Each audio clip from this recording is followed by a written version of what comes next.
Bon, on va voir ensemble comment on peut déterminer pratiquement la fréquence de coupure d'un filtre passe-bas.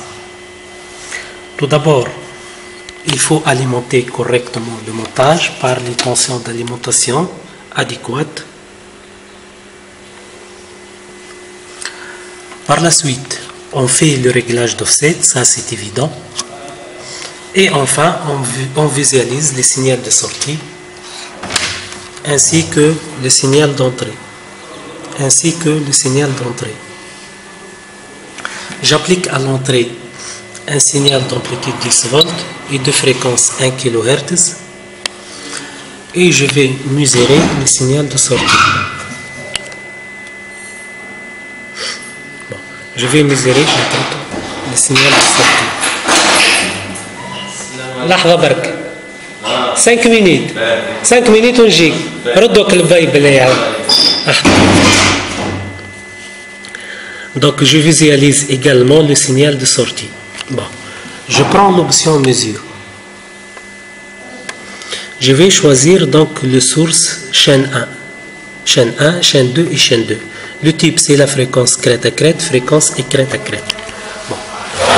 Je vais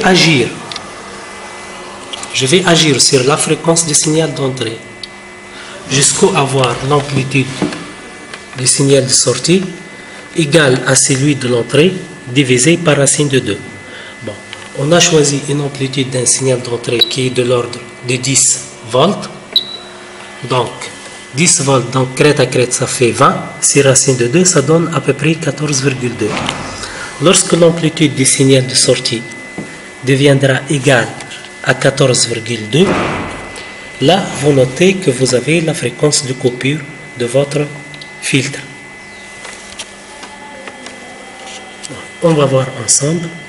Donc, je varie la fréquence du signal d'entrée. Je visualise donc la valeur crête à crête du signal de sortie. Lorsqu'elle atteint à peu près la valeur 14,2, je peux aller encore à 16, j'ajoute un peu. Ça fait 15,6.